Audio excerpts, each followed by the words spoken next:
Olá, eu sou a professora Raquel Quiles, da Universidade Federal de Mato Grosso do Sul, da Faculdade de Educação.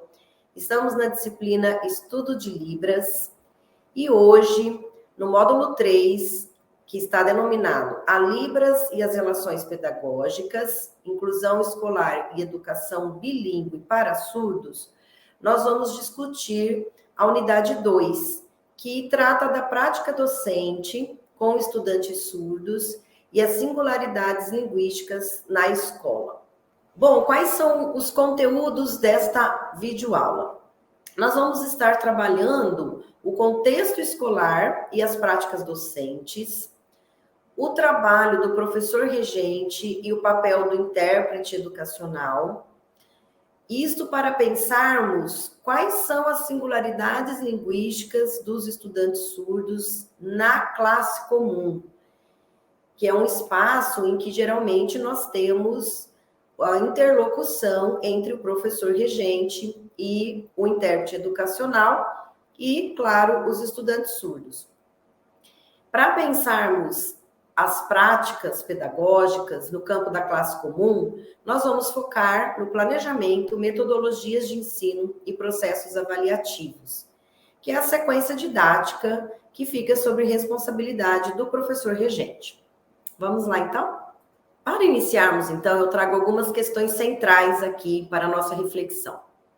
A primeira questão importante de frisarmos é que o desenvolvimento escolar do aluno surdo depende da fluência em língua de sinais. Ou seja, o estudante surdo, ele vai acessar conhecimentos acadêmicos, ele vai compreender os conteúdos escolares a partir da língua de sinais. É esta língua que media os seus processos cognitivos. Por isso, se nós quisermos construir um espaço escolar que efetivamente garanta a inclusão do estudante surdo, nós precisamos pensar na constituição de ambientes bilíngues, em que a língua de sinais seja realmente a primeira língua deste estudante, para que a partir desta língua ele tenha condições de acessar a língua portuguesa como segunda língua e os conteúdos escolares acadêmicos que estiverem propostos para cada série, né, para cada momento do seu processo educativo. O ambiente escolar, nesse sentido, precisa promover práticas dialógicas que propiciem o desenvolvimento de língua e linguagem. Ou seja, nós precisamos de interlocutores que estejam utilizando a língua de sinais, não apenas o estudante surdo ser o único da escola, junto com o intérprete que saiba a língua de sinais. Nós precisamos de mais interlocutores. Por isso é importante que os professores regentes conheçam pelo menos minimamente a língua de sinais. Por isso é importante que os alunos ouvintes também aprendam a língua de sinais. Por isso é importante a presença dos professores surdos, para que, de fato, se construa um ambiente escolar com práticas dialógicas, práticas que possibilitem o desenvolvimento da língua e da linguagem. Nesse sentido, a escola acaba tendo um papel fundamental para o aprimoramento linguístico dos estudantes surdos, até mesmo porque muitos desses estudantes chegam à escola sem terem ainda desenvolvido plenamente a sua primeira língua, considerando que grande parte dos estudantes surdos advém de famílias ouvintes. Então, muitas vezes eles chegam na escola sem aquisição linguística, sem a primeira língua constituída, e a escola acaba tendo um papel fundamental nesse processo. E aí eu trago a seguinte questão: como que nós vamos pensar um ambiente escolar que respeite essas singularidades linguísticas dos estudantes surdos, na perspectiva da abordagem bilíngue? Aqui nós trazemos uma discussão sobre a importância da compreensão da educação como um ato relacional entre sujeitos, saberes e línguas. Aqui uma citação literal de Martins e Galo, 2018. Esses mesmos autores colocam o ato educativo como uma ação que ocorre no percurso, no movimento de encontros de saberes, de desejos, de enunciações entre sujeitos. Ou seja, Segundo esses autores, é nas experiências singulares dos estudantes que a aprendizagem acontece. Dessa forma, não temos como pré-definir como alguém irá aprender. Vejam que interessante essa reflexão. A aprendizagem, ela é um processo individual, é um processo singular de cada sujeito. Então, mesmo que a gente pense uma boa aula, mesmo que o professor estruture, pensando no aluno surdo, uma aula com recursos visuais, planejada, ainda assim, nós não temos como garantir se o estudante irá aprender ou não, porque esse é um processo dele, particular, individual. Então, para que a aprendizagem aconteça, os estudantes, sejam surdos ou ouvintes, precisam ter experiências singulares nesse processo, nessa trajetória do conhecimento da aprendizagem. Por isso que a gente entende a educação como um ato, uma ação que ocorre em um percurso que cada um dos estudantes vai trilhar, no movimento de encontros. Então, esta reflexão inicial aqui é bem importante para nós pensarmos a questão singular, linguística, né, do estudante surdo. Para aprofundarmos a nossa discussão, eu vou entrar aqui uma retomada que já foi trabalhado em outro momento, né, de como está organizada a inclusão escolar do aluno surdo. Então, lembrando, nós geralmente temos o estudante surdo matriculado numa classe comum, e nesta classe comum ele está sendo acompanhado por um professor regente e um intérprete educacional. Essa é a realidade que comumente nós encontramos nas escolas comuns. No contraturno, os estudantes são direcionados para o atendimento educacional especializado em sala de recursos multifuncionais. Já salientamos que nem sempre ou nem todos os estudantes surdos frequentam a sala de recursos multifuncionais. Porém, esta é a estrutura concreta que nós temos visto nas escolas comuns para atendimento dos nossos estudantes surdos no nosso país. E aí eu trago para vocês um pouco da discussão das funções do professor regente e do intérprete educacional. Porque são esses dois profissionais que geralmente estarão acompanhando os estudantes surdos na classe comum, que é o locus principal de desenvolvimento da aprendizagem.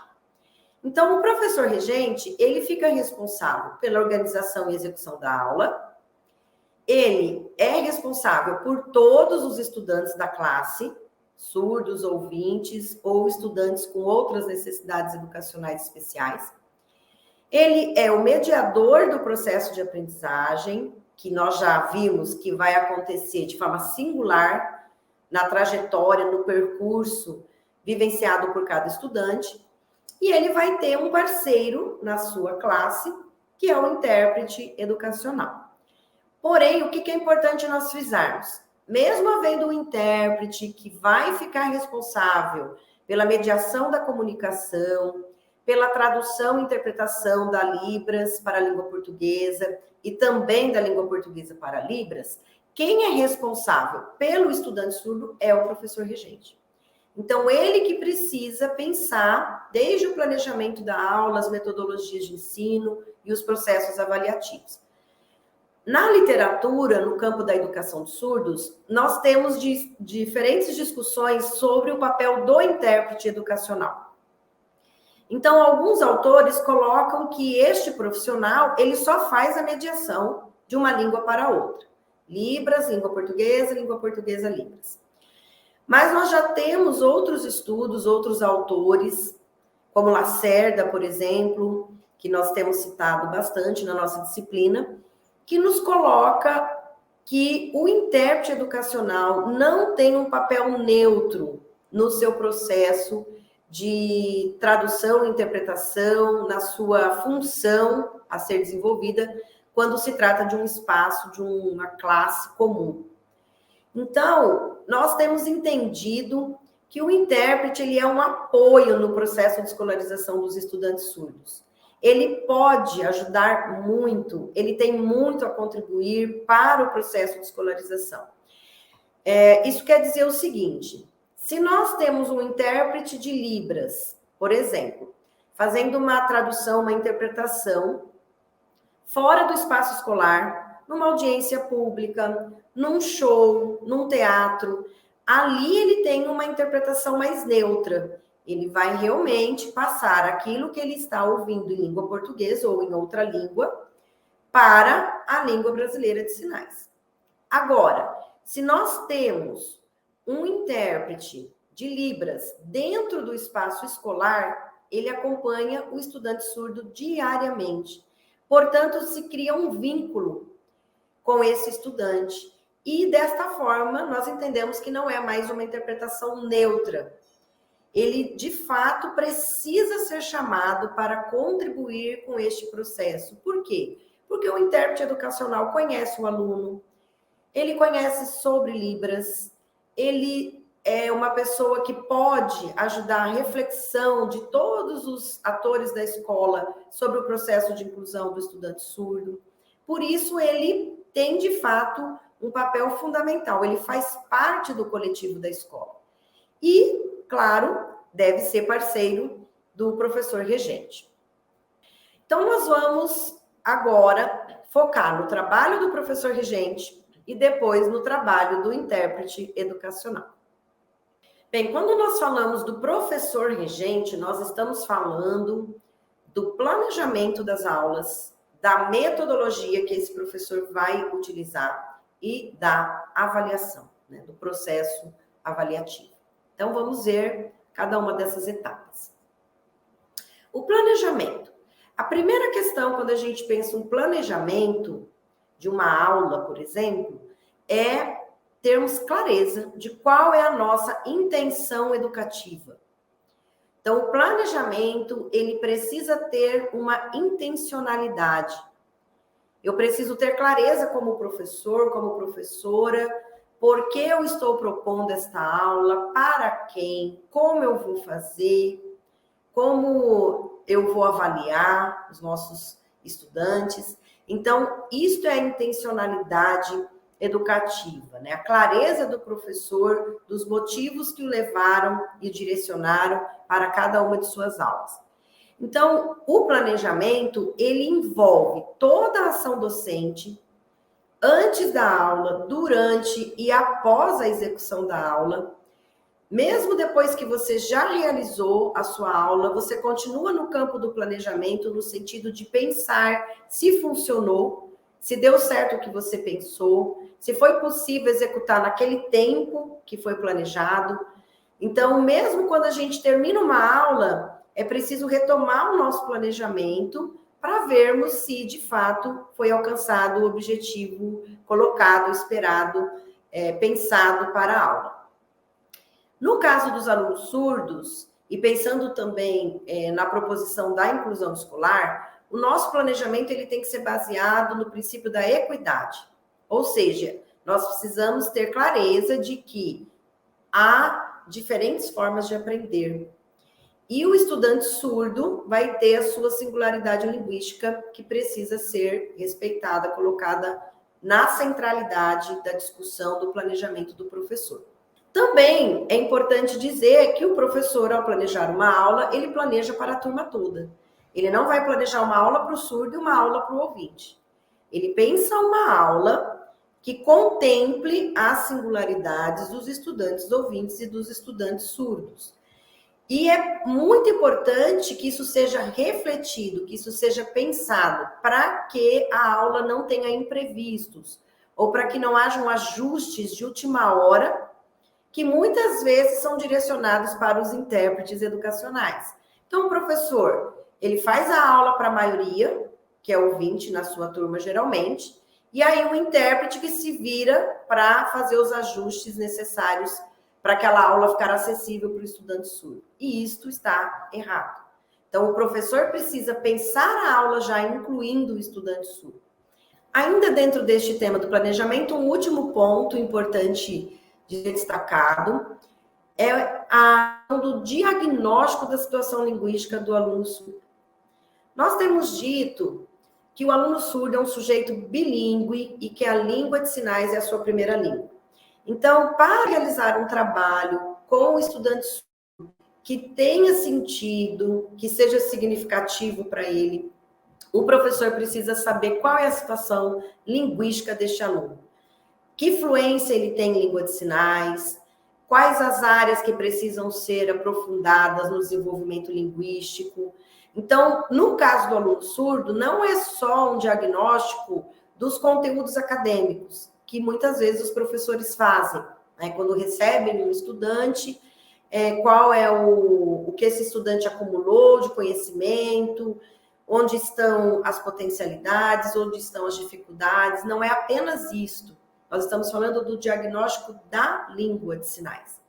Então, se esse estudante não tiver fluência em língua de sinais, dificilmente ele vai conseguir acompanhar os conteúdos propostos, os conteúdos curriculares acadêmicos, porque ele precisa da língua, da primeira língua, para acessar esses conhecimentos, esses conteúdos.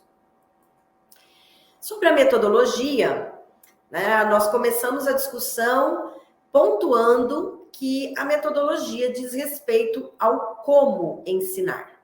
Então, quando nós vamos pensar uma aula, planejar uma aula, nós chegamos neste momento, como eu vou executar? E aí, pensando no aluno surdo, nós temos dois aspectos para nossa reflexão. Primeiro, o que já foi dito aqui, a centralidade na língua brasileira de sinais, no caso dos estudantes surdos brasileiros. E o outro aspecto é a visualidade.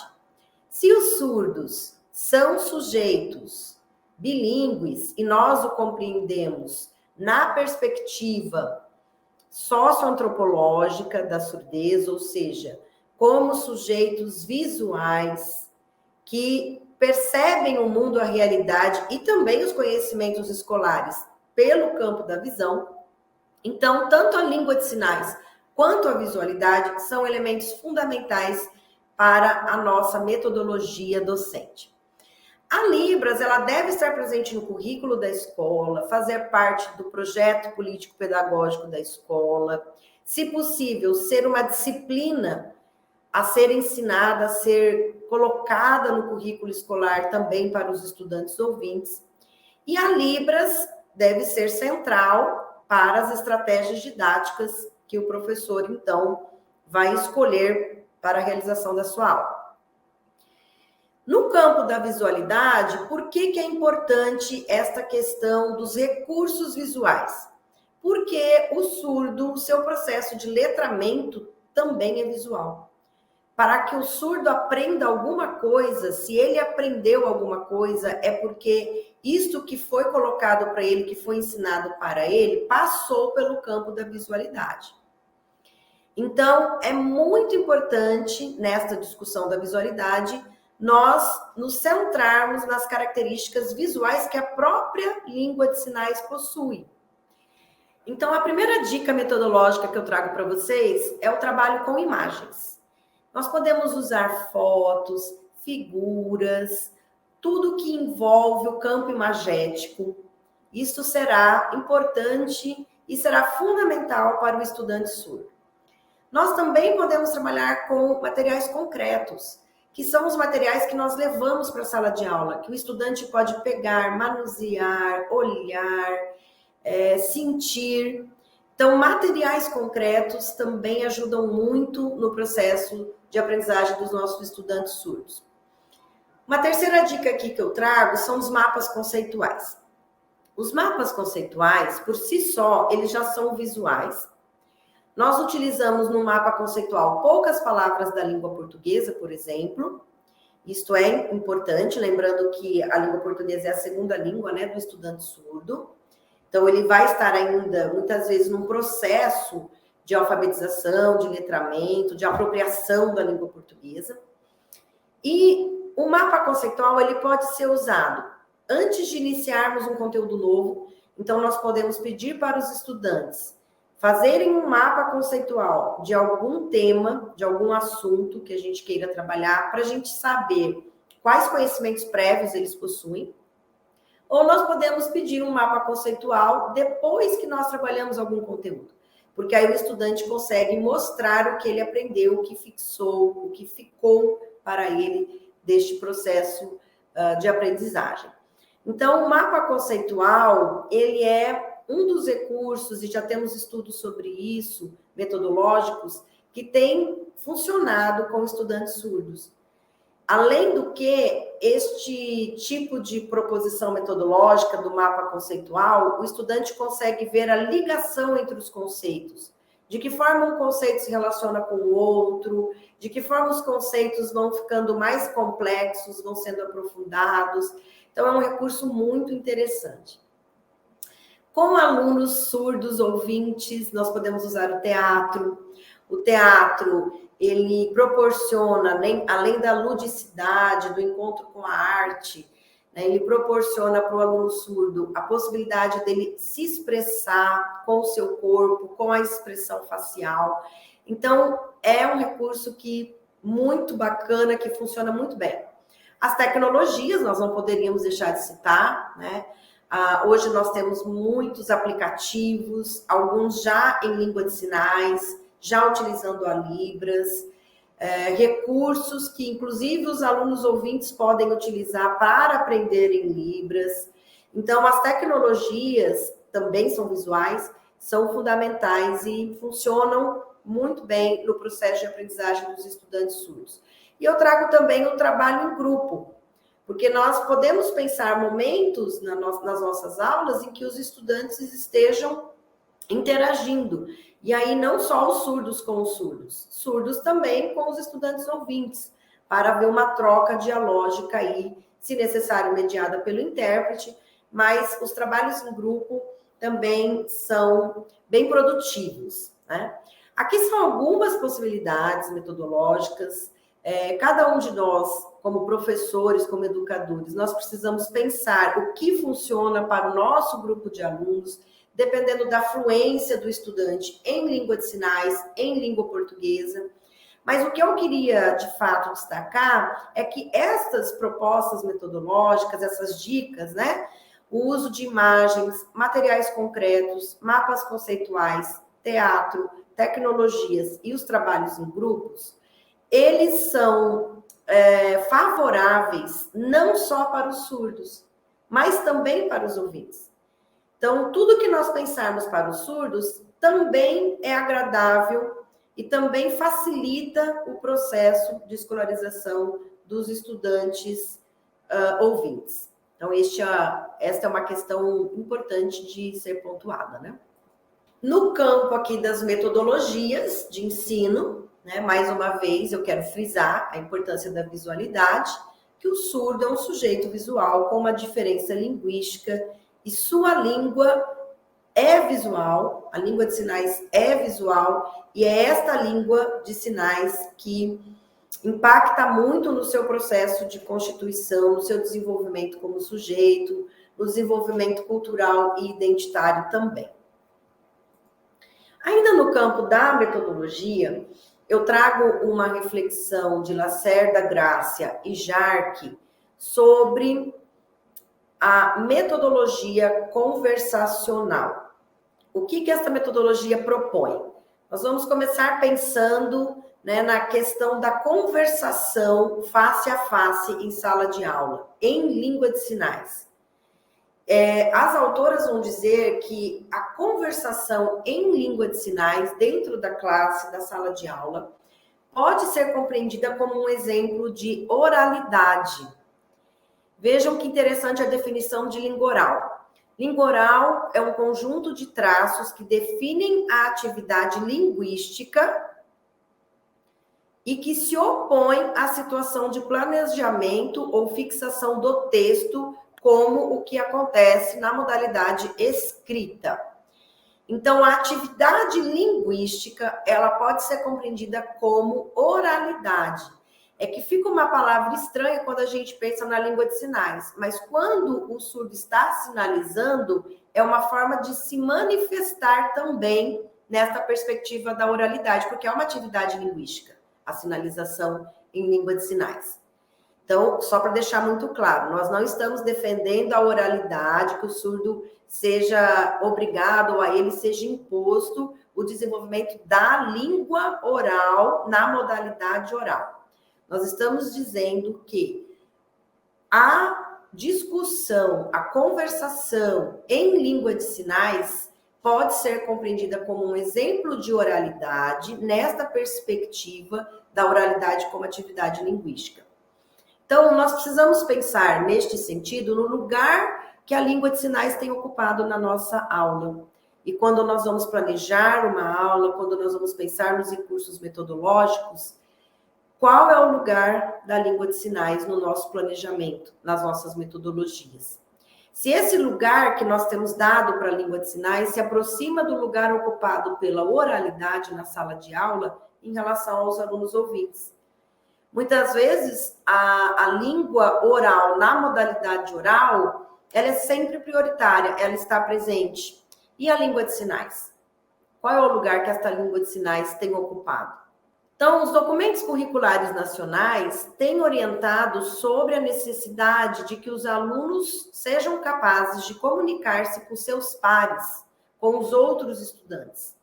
No caso do aluno surdo, os alunos ouvintes também se incluem aí. Em seu contexto escolar e cultural, usando a linguagem como ferramenta para aprendizagem. Então, os documentos curriculares orientam que os alunos, os estudantes, sejam surdos, sejam ouvintes, aqui não há uma distinção, né? Desenvolvam habilidades de falar, e aí no caso dos surdos, nós frisamos que esta fala seria sinalizada, a habilidade de escutar, no caso dos surdos, nós enfatizamos o ver, o visualizar, ler e escrever. Então, essas habilidades precisam ser desenvolvidas pelos estudantes. E aí é que entra a metodologia conversacional que as autoras que eu citei apresentam para nós. Então, Lacerda, Grácia e Jarque apresentam algumas contribuições da metodologia conversacional na educação de surdos. Essa metodologia ela tem 3 áreas de foco. A primeira área é o contexto e gestão da comunicação, ou seja, a organização tanto do contexto social quanto físico da classe, da sala de aula. E aí as autoras dizem que uma sala de aula que não permita a visualização do conjunto dos colegas impede que o estudante surdo participe efetivamente de práticas dialógicas. Então, nós precisamos pensar que o surdo, por ser visual, ele precisa conseguir, dentro do ambiente da classe, visualizar os espaços, as pessoas, os objetos. Isto é importante para o seu processo, né, de aprendizagem. O estudante surdo não pode apenas receber a comunicação. Ele precisa usar a sua língua para se manifestar, problematizar, concordar, discordar e expressar-se discursivamente. A segunda área desta metodologia é o desenho instrucional, que tem relação com os momentos e etapas de cada uma das disciplinas. Então, nesta perspectiva, os estudantes surdos, eles devem ser chamados a pensar, a planejar as atividades de ensino e de aprendizagem, visando a consciência do que estão aprendendo. As autoras chamam de uma participação ativa do estudante. E a terceira área de foco da metodologia conversacional são as funções comunicativas e estratégias, ou seja, envolve as interações em rede. As autoras colocam sobre a importância da valorização das emissões ou intervenções dos estudantes. Ou seja, os estudantes surdos, eles devem utilizar as funções comunicativas da maneira mais diversificada possível, em contextos e situações diferentes. A interlocução desses alunos não pode ser restrita. Se a língua de sinais não for valorizada, mais excluídos eles serão no ambiente escolar. Então, novamente, aqui nós voltamos, né, a falar da importância da interlocução dos estudantes surdos em língua de sinais no ambiente escolar, na classe comum.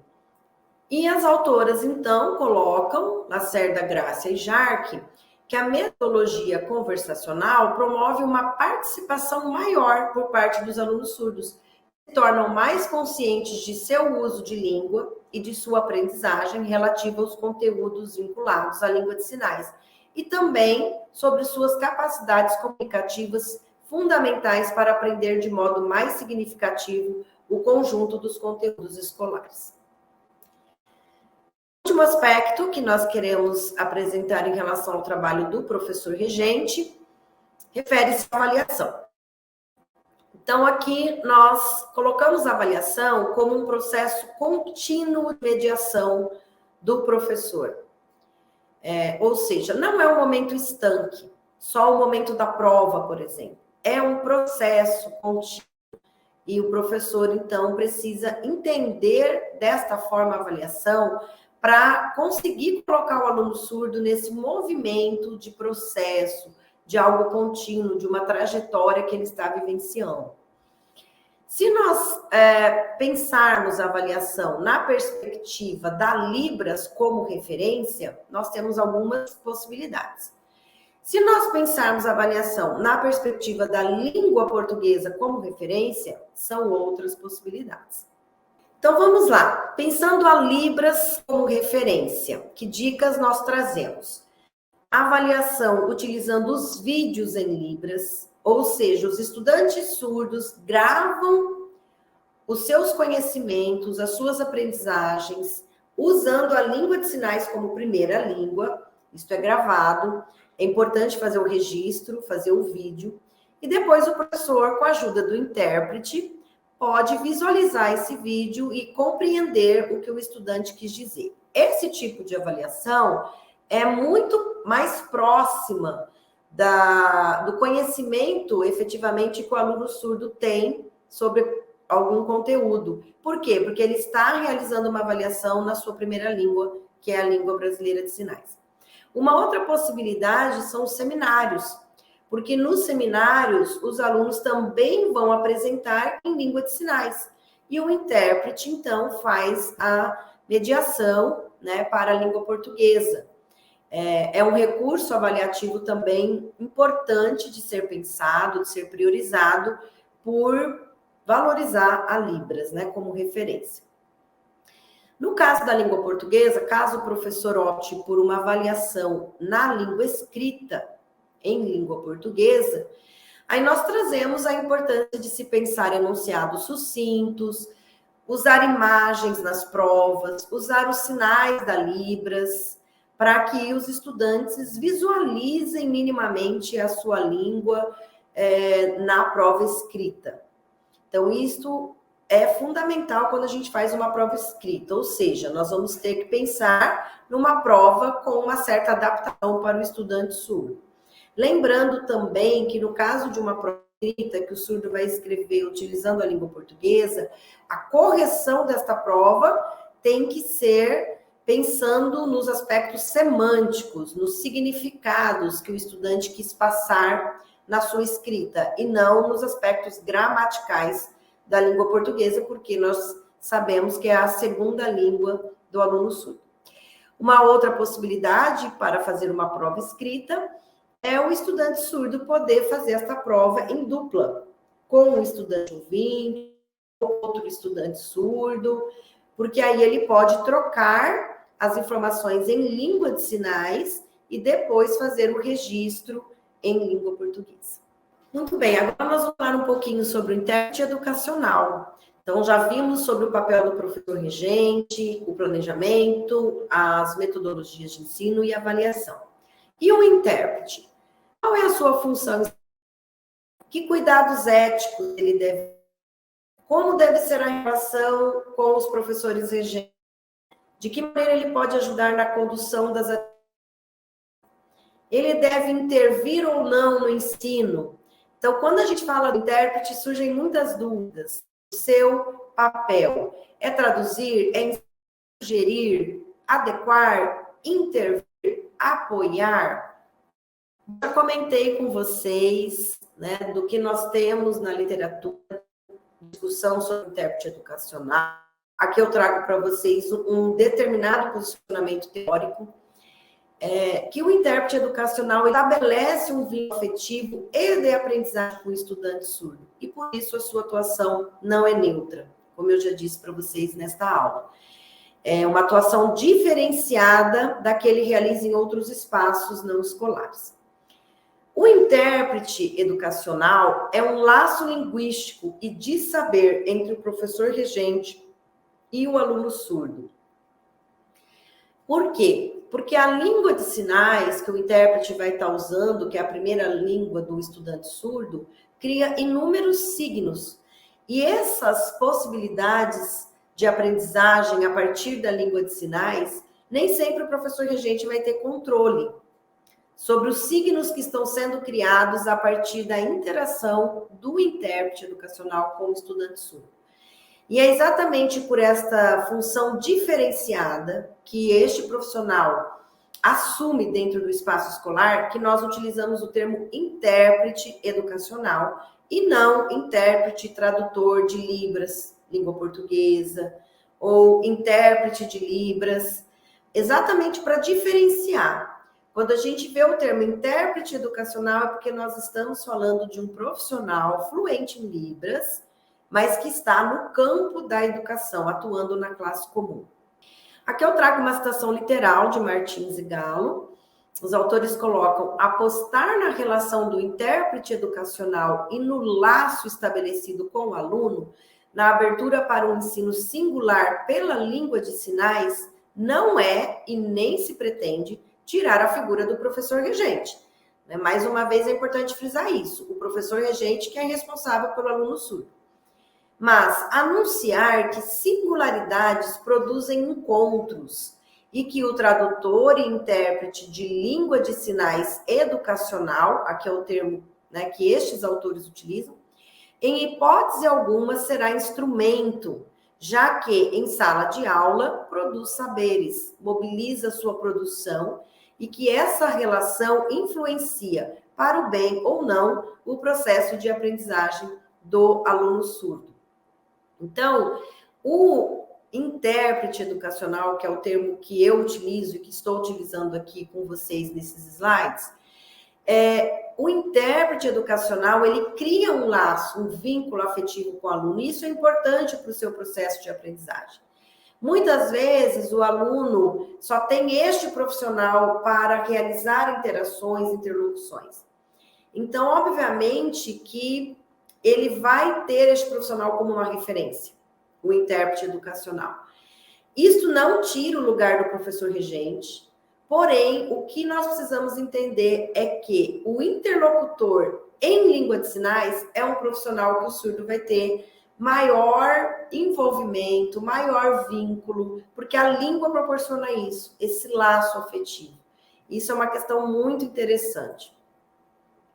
E aí eu trago a importância, novamente, da parceria entre o professor regente e o intérprete educacional.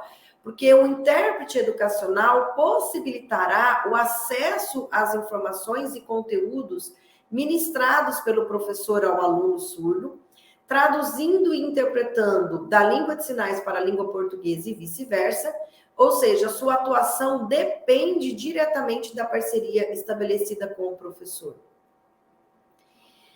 Se nós pensarmos no contato que o intérprete educacional tem com a comunidade surda, se nós pensarmos nos conhecimentos que este profissional tem das especificidades do aluno surdo, nós vamos então compreender o quanto o intérprete educacional pode trazer contribuições valiosas, tanto ao professor quanto ao processo de aprendizagem do aluno surdo. Então, o intérprete educacional deve ser envolvido no planejamento das atividades. Todos os atores da escola, todos os professores devem envolver os intérpretes educacionais. Conselhos de classe, nos planejamentos das aulas, nas atividades que a escola promova, festas, encontros, reuniões, os intérpretes precisam participar, eles fazem parte do coletivo da escola. Isso possibilita a sua preparação técnica para as aulas e abre espaço para que emita opiniões. Assim, Mais do que apresentar os conteúdos aos intérpretes de língua de sinais, aqui é um termo utilizado por estas autoras, né? Eu estou fazendo uma citação literal de Lacerda, Santos e Caetano. Então, mais do que apresentar os conteúdos aos intérpretes de língua de sinais, acreditamos na importância de uma reflexão que envolva professor, regente e ILS, intérprete de língua de sinais, acerca das estratégias de ensino a serem utilizadas, pois é nesse momento que o intérprete pode dar ideias, sugerir e auxiliar na confecção de materiais visuais, práticas que favorecerão todos os alunos e não apenas os surdos. Então, isso é a parceria. É importante o professor reconhecer no intérprete alguém para apoiar o seu processo de ensino e apoiar o processo de aprendizagem do estudante surdo. Então, aqui eu finalizo trazendo algumas referências que foram utilizadas nesta aula de hoje. Nosso enfoque foi nesta questão do professor, do intérprete, por ser os profissionais que estarão mais presentes na classe comum.